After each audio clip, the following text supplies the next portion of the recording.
Hi kids, here's a fun little exercise. It's called the abstract surprise. You just need a piece of paper, any size, your Sharpie, and some markers.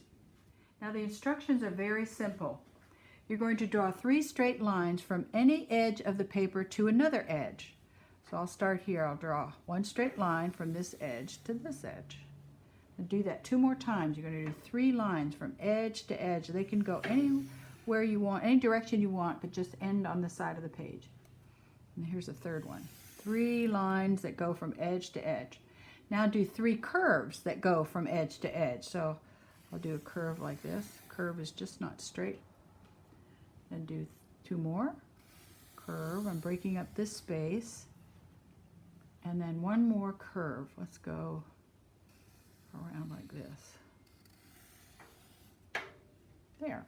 3 lines, 3 curves, and now 3 circles. They can go over what you've already drawn, and they can be any size that you like.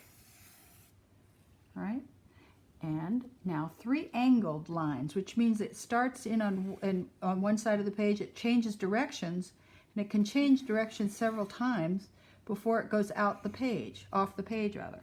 Let's do that one more time. 1, 2, 3, 4 angles. I'll do 1 more, last one. 3 angles. 1, 2, 3, 4, 5 angles. So 3 straight lines, 3 curved lines, 3 circles, and 3 angled lines that change directions on the page. Okay, that's all the drawing you're going to do. Actually, you have to put 1 more thing on here. Let's pick a small circle, and you're going to fill that in black. You'll see why later. That's why it's called a surprise abstract.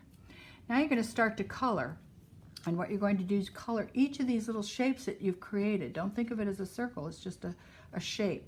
And you're going to go all over the page and fill this all in with all of your colors, all your multicolors. Just fill in all of these shapes separately.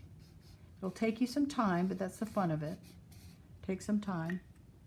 Now I'll show you some examples of some work that's been done before. So here are some beginning pieces of this abstract, surprise abstract. You can see how as you start to fill all these little shapes in, it becomes a really interesting looking piece of art. And they added patterns in here, which is kind of fun. This is all filled in, sort of like stained glass. And in this one, they filled it all in and then added patterns on top, which is kind of neat. And this little student kept them all in the cool colors. Pretty neat. And they made shapes within shapes, which is really nice. And then for fun, you can use these leftover pieces of paper as abstract bookmarks or something like that. See that? And then, at the end, when you have it all filled in, you may discover that you have created a little animal or something inside your artwork. Look at that. There's a little bird. Just by putting that little eye in there, you've created a bird. I also saw just now this little mouse in here. See a little mouse or bird or something in there? This looks like maybe a fish. So much fun. Okay, there's a fish.